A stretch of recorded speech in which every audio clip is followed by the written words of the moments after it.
The bomber was flying far too low. At just 200 feet above the water, the aircraft screamed toward the enemy convoy, its engines straining, its pilot staring straight into a wall of anti-aircraft fire. Naval gunners were trained for high-altitude attacks, graceful arcs of bombs falling from the sky. This was different. If the bomb was released even a second too late, it would slam straight into the sea and vanish. Too early, and it would skip wildly or strike the water at the wrong angle. There would be no second pass. Below, Japanese transport ships surged forward, packed with thousands of soldiers bound for New Guinea. Above, Allied command had already accepted grim odds. What happened next would annihilate an entire convoy and quietly revolutionize how air forces sank ships for the rest of the war. By early 1943, the war in the Pacific had reached a critical logistical breaking point. Japan's ability to hold territory depended not on battleships or carriers, but on transport ships. Troops, fuel, ammunition, food, and vehicles had to move across vast ocean distances, often under constant threat from Allied aircraft and submarines. The Allies knew this, but stopping those convoys proved maddeningly difficult. Traditional bombing methods were failing. High-altitude bombing, safe for crews, was disastrously inaccurate against moving ships. Bombs fell behind targets, detonated harmlessly in the sea, or missed entirely. Even large formations struggled to score direct hits. Torpedoes offered another option, but they were slow, expensive, and vulnerable to defensive maneuvers. Japanese escorts learned to spot and evade them. Submarines stretched thin, could not cover every route. Statistics exposed the failure. Throughout 1942, Japanese convoys continued to reach their destinations despite repeated Allied air attacks. Troops arrived intact. Supplies flowed. Entire campaigns in New Guinea were sustained by ships that should have been sunk. Allied commanders faced an uncomfortable truth. They could see the enemy, but they could not reliably stop him. And then came a radical idea that violated everything bomber crews had been taught. Instead of dropping bombs from safety, what if they threw them? The solution did not come from senior admirals or aircraft designers. It came from pilots willing to fly straight into gunfire, so low that waves brushed their wings. They would attack ships the way children skip stones across a pond. And in March 1943, they would put that idea to the ultimate test. The idea sounded reckless because, by every rule of air warfare, it was. For years, bomber crews were trained to fly high. Altitude meant safety. Altitude meant time. Altitude meant survival. Bombs were engineered to fall straight down, relying on gravity, mathematics, and formation discipline to do the work. But over the Pacific, gravity was betraying them. By late 1942, Allied airmen operating from Australia and New Guinea faced a humiliating pattern. They could spot Japanese convoys with ease. They could reach them. They could bomb them. And still, the ships kept sailing. Reports from 5th Air Force intelligence showed that high-altitude bombing against moving ships had hit rates often below 5%. Even when bombs landed close, the concussive effect against modern steel hulls was limited. Near misses looked dramatic, but they rarely sank ships. Something had to change. The breakthrough came not from a laboratory, but from experimentation in the field. Pilots adapting tactics out of frustration. Some crews began flying lower than regulations allowed. Others delayed bomb release, flattening trajectories unintentionally. Then someone noticed something critical. When a bomb struck the water at a shallow angle, it didn't always sink. It skipped. Like a stone tossed across a lake, the bomb could ricochet forward, slam into the side of a ship at the waterline, and detonate where armor was thinnest. The concept wasn't entirely new. The Royal Air Force had experimented with low-level attacks in Europe, but no one had applied the method systematically against shipping, and certainly not in the Pacific, where distances were vast and defenses intense. Enter Major Paul, Pappy, Gunn, a former airline pilot turned battlefield innovator. Gunn had already modified aircraft with heavier guns and improved range. He believed aircrews were being constrained by doctrine, that no longer matched reality. Gun pushed for low-level attack training, teaching pilots to approach at mast height, sometimes as low as 50 to 100 feet, and release bombs so late they nearly clipped the water. The risks were obvious. Anti-aircraft fire at that altitude was devastating. There was no room to evade. A single hit could tear an aircraft apart. Bombs that failed to skip correctly could bounce backward into the attacking plane. But the logic was undeniable. Japanese ships had limited horizontal armor. Their gunners were trained for high-angle fire. And most importantly, they did not expect aircraft to attack like torpedo boats, without torpedoes. Skip bombing turned bombers into blunt instruments of shock. And now, the Allies needed a chance to test it at full scale. Convincing commanders was harder than convincing pilots. Senior officers worried about losses. Bombers were expensive. Crews took months to train. Flying straight into concentrated anti-aircraft fire ran counter to every instinct shaped by early war losses. Some labeled the tactic cowboy flying. Others dismissed it as a desperation move suitable only for isolated experiments. But the situation forced their hand. In late February 1943, Allied intelligence intercepted Japanese communications revealing a massive convoy operation, Operation 81. 8 troop transports, escorted by destroyers, were preparing to move more than 6,000 soldiers from Rabaul to Lae, reinforcing Japanese positions in New Guinea. If the convoy arrived intact, Allied ground forces would face a reinforced enemy dug deep into jungle terrain, an almost impossible fight. This was the moment skip bombing had been waiting for. Training intensified rapidly. Crews practiced attacks over water at dangerously low altitude. They learned to release bombs seconds before impact. Timing was everything.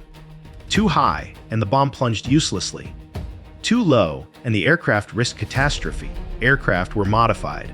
B-25 Mitchell bombers had their noses packed with forward-firing machine guns, allowing pilots to strafe decks before releasing bombs, suppressing gunners in the final seconds of approach. Skepticism remained, but time ran out. The convoy was moving. On March 2, 1943, Allied aircraft began shadowing Japanese ships as they passed through the Bismarck Sea. Weather delayed the decisive strike, buying both sides time. Japanese commanders believed they were safe. They had air cover. They had escorts. They believed bombers would attack from altitude like always. They were wrong. On March 3, 1943, the attack began. Wave after wave of Allied aircraft descended, not from the clouds, but from just above the waves. First came high-altitude bombers, deliberately drawing anti-aircraft fire upward. Japanese gunners tilted their weapons skyward, tracking familiar threats. Then, suddenly, the horizon filled with aircraft flying directly at the ships. B-25s roared in at mast height, guns blazing. Tracers stitched across decks. Crewmen dove for cover. In the final seconds, bombs were released, skipping across the water like stones, slamming into hulls, exploding at the waterline. Transports erupted in flame. One ship after another was struck, immobilized, burning, sinking. Destroyers attempted evasive maneuvers, but found themselves trapped, their formations shattered. Allied aircraft attacked relentlessly throughout the day. When ships slowed or stopped, they were finished with follow-up strikes. By nightfall, the convoy was annihilated. All 8 transports were sunk. 4 destroyers were destroyed. An estimated 3,000 Japanese soldiers were killed at sea. Allied losses were minimal by comparison. Skip bombing had worked, not as a gamble, but as a doctrine. The impact was immediate. Low-level attack training spread rapidly through Allied air units in the Pacific. Bombing manuals were revised. New aircraft designs emphasized forward firepower. Crews were trained to think aggressively, not passively. Japanese naval planners were stunned. They had prepared for torpedoes. They had prepared for high-altitude bombing. They had not prepared for bombers that attacked like predators skimming the surface. The hunters had adapted. And now, Japanese shipping would never again move without fear, no matter how close it hugged the coast. The Battle of the Bismarck Sea did not end on March 3, 1943. For For the Japanese, it continued as a nightmare for days. As burning transports slipped beneath the waves, thousands of soldiers, many wounded, many unable to swim, were cast into open water. Japanese destroyers attempted rescue operations, but Allied aircraft returned again and again, strafing lifeboats and wreckage. Not out of cruelty, but out of brutal military logic, survivors would eventually become reinforcements if allowed to escape. It was a grim calculus of war. For Allied aircrews, the battle became a proving ground for the most dangerous form of aerial attack they had ever attempted. Pilots flew repeated low-level sorties, sometimes attacking the same target multiple times in a single day. Smoke obscured vision. Debris littered the sea. Oil slicks burned on the surface, sending black columns into the sky that could be seen for miles. Anti-aircraft fire was relentless. Japanese gunners, once caught off guard, adapted quickly. Ships fired point blank. Tracers ripped past cockpits. Several Allied aircraft were hit, damaged, or forced to ditch.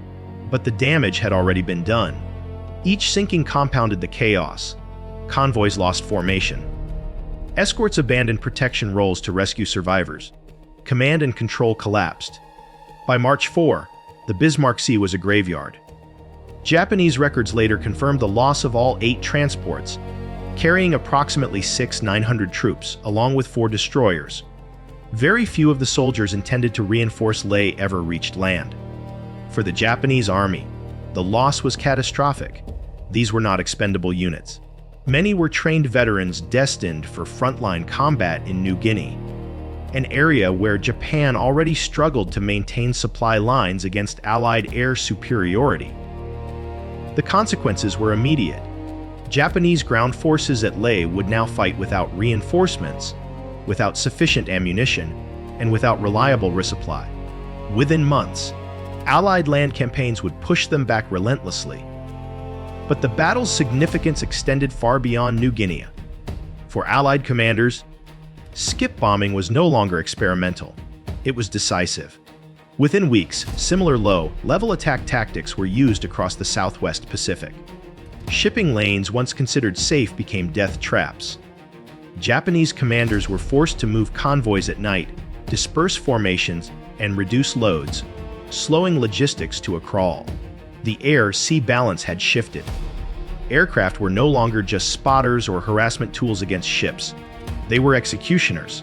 The destruction of the Bismarck Sea convoy marked a strategic turning point in the Pacific War. From that moment on, Japan could no longer move large bodies of troops by sea without suffering devastating losses. The concept of mass reinforcement, once central to Japanese strategy, became increasingly untenable. Shipping statistics reveal the shift. After March 1943, Japanese troop transport operations declined sharply. Smaller convoys replaced large ones. Routes were lengthened and rerouted. Supply shipments became fragmented and unreliable. Each adaptation came at a cost. Longer routes meant more fuel consumption, something Japan could no longer afford. Smaller shipments meant fewer troops arriving where they were needed most. Defensive escorts were spread thin, reducing effectiveness everywhere. Allied air power exploited this relentlessly. Skip bombing became part of a broader system of interdiction. Low-level attacks were combined with medium-altitude bombing, torpedoes, and later, long-range fighters. Japanese shipping faced danger at every altitude. At every hour, enemy commanders took note. Post-war Japanese naval assessments described the Bismarck Sea defeat as a disaster beyond recovery. It exposed a fatal vulnerability in Japan's logistical lifeline and demonstrated that air power had become the dominant force at sea. For the Allies, the lesson was equally profound. Innovation did not always require new machines. Sometimes, it required new thinking, using existing weapons in unexpected ways. Skip bombing did not replace torpedoes or high-altitude bombing. It complemented them. It forced the enemy to defend against multiple threats simultaneously, overwhelming limited resources.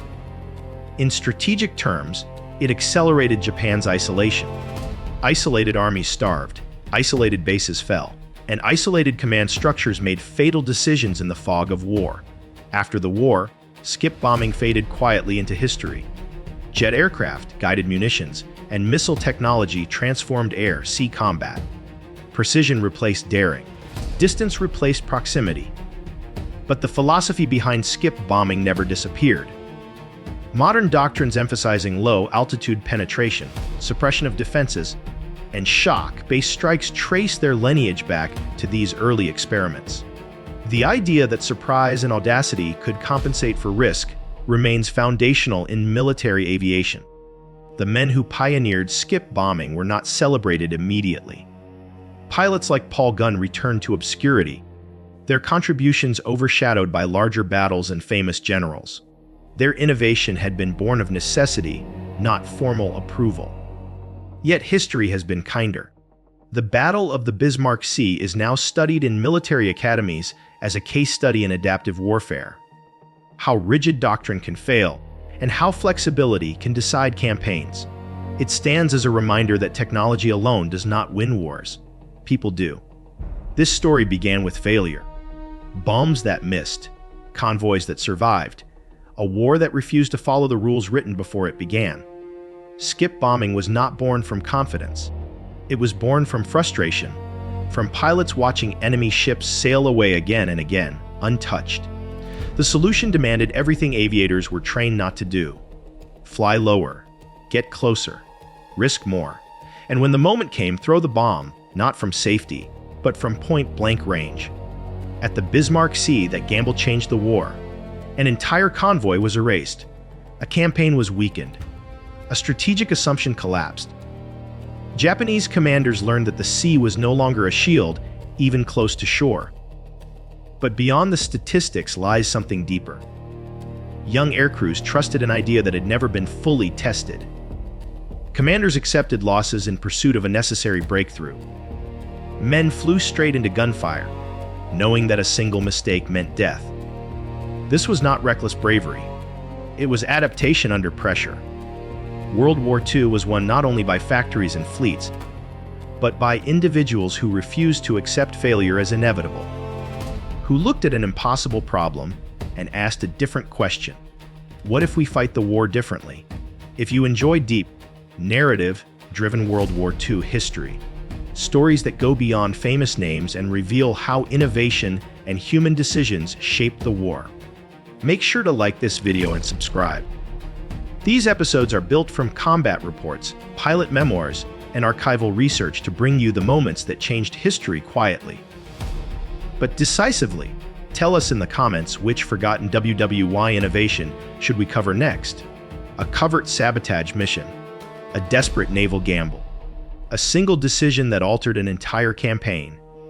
New stories are coming, each uncovering how wars are really won.